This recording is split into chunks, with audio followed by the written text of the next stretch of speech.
कहानी उन आम घरों की है जहां खाने वाले तो कई, लेकिन कमाने वाला एक मर्द ही होता है। बावजूद इसके उससे उम्मीदें कम नहीं होती। देखिए जी, सामने वाले वर्मा जी कैसी अच्छी तरह से सफाई करते हैं छुट्टी वाले दिन अपने घर की, और एक आप हैं। अरे यार, उनके पास कार है, ऑफिस पास में है और हफ्ते में 2 दिन की छुट्टी होती है, तो फर्क तो पड़ता है ना। मेरी तो शादी ही गलत हो गई।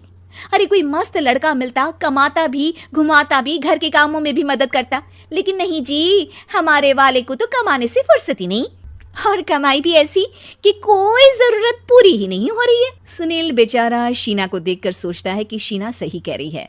देखने में सुंदर है, घर का सारा काम कर लेती है, उसे तो कोई भी अच्छा लड़का मिल सकता था। क्या सोच रहे हैं? भागने का इरादा तो नहीं है? अरे नहीं मेरी प्यारी बीवी, मैं तो नहीं, पर डर है कि तुम नहीं कहीं भाग जाओ मुझे छोड़कर। शीला सुनील के मुंह से प्यार भरी बात सुनकर मुस्कुराती है। आप भी ना। सुनील एक दिन ऑफिस से घर आता है कि तभी शीना कहती है, सुनिए जी, वो मेरी सहेली आई थी, सारा दिन वो लोग यहीं थे, अब जा रही थी तो मैंने कहा नहीं नहीं, मेरे पति छोड़ आएंगे ना तुम्हें, तो रोक लिया मैंने। सुनील थोड़ी देर कुछ सोचता है, फिर कहता है, ठीक है, मैं कपड़े चेंज करके आता हूँ। अरे तेरे पति को तो लग रहा है कि अच्छा नहीं लगा। अरे नहीं नहीं, ऐसी कोई बात नहीं है, रुको मैं अभी उन्हें घर के कपड़े देकर आती हूँ। शीना अंदर जाती है जहां सुनील पलंग पर लेटा होता है। अरे क्या मजाक है, वो कह रही है कि आपने मुंह बना लिया। सही तो कह रही है, सुबह से अब ऑफिस से लौटा हूँ, एक कप चाय का तो पूछा नहीं, 20 किलोमीटर जाओ और आओ, और फिर कल उसी टाइम पर ऑफिस। अरे यार, मुझे गाड़ी चलानी आती ना तो बोलती भी नहीं आपको, और कौन सा रिक्शा खींच कर जाना है आपको। सुनील अब क्या बोलता। रात देर से आता है और सो जाता है। अगले दिन शरीर दर्द हो रहा है। अरे तो मत जाओ ना ऑफिस, चलते हैं ना मार्केट घूमने, फिर पिक्चर देखेंगे और रात में खाना खाकर घर वापस। सुनील जब सारे दिन की थकान वाला शेड्यूल सुनता है तो वो सीधे सीधे ऑफिस के लिए तैयार हो जाता है। अब आए दिन शीना की डिमांड बढ़ती चली जाती है और सुनील उसको पूरा भी करता, लेकिन एक दिन, ए जी मेरा भाई आ रहा है, उसे 2 लाख रुपए की जरूरत है। हाँ तो मैं क्या करूं शीना, मेरे पास इतने रुपए नहीं है। हाँ हाँ पता है नहीं है, लेकिन किसी से लेकर तो दे सकते हो ना। अरे मैं किससे मांगू, मेरे तो जानने में भी कोई नहीं है जिसके पास इतनी बड़ी रकम हो। तभी वहां शीना का भाई शीनू आ जाता है।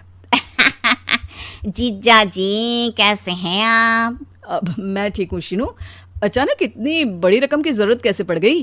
अरे जीजा जी, वो बिजनेस शुरू किया ना, तो उसके लिए पैसे की जरूरत है, काफी हो चुका है, थोड़ा पैसा बचता है तो मैंने सोचा आपसे ले लूं। अब देखो, मेरे ऑफिस में कुछ लोग हैं जिनकी सेविंग अच्छी है, मैं उन लोगों से बात करके देखता हूँ। सुनील ऑफिस से किसी से पैसे लेकर शीना को दे देता है। शीना वो पैसा भाई को दे देती है। 2 महीने बाद, अरे यार शीना, वो ऑफिस वाला आदमी अपने पैसे मांग रहा है, कैसे दूं? अपने भाई से बोलो ना पैसे दे दे। अरे हाँ हाँ दे देगा, कहाँ भागा जा रहा है, आप उनको बोल दो कि दे देंगे। थोड़े दिन बाद, शीना, वो आदमी मुझसे आज भी पैसे मांग रहा था यार, मैं तंग आ गया हूँ, ऑफिस जाते ही सामने उसका चेहरा दिखता है, क्या बोलूं, बार बार पैसे मांगता है। अच्छा मैं शीनू को फ़ोन लगाती हूँ, बात करके देखती हूँ। शीना भाई को फ़ोन करती है, लेकिन वो फ़ोन उठाता ही नहीं। लगता है भाई कहीं ऐसी जगह है जहाँ नेटवर्क की समस्या होगी। सुनील अगले दिन दोपहर को ही घर आ जाता है। उसका चेहरा उतरा और परेशान सा होता है। वो रोने लगता है। अरे क्या हुआ जी, आप इतना परेशान क्यों हैं? सब ठीक तो है ना?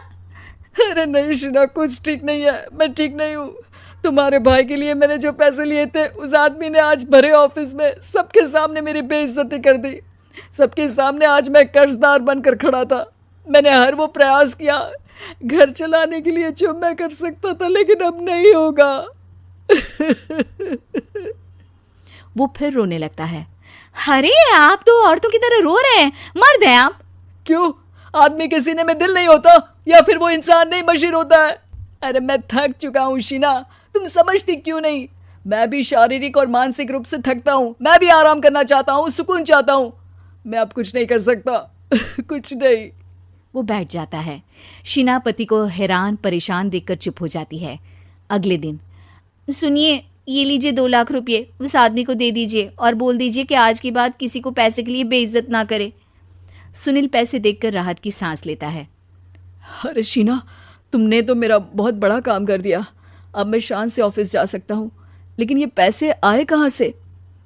ये पैसे मैंने अपने गहनों को गिरवी रख कर लिया है। तुम ठीक रहो, निश्चिंत रहो, मैं बस यही चाहती हूँ।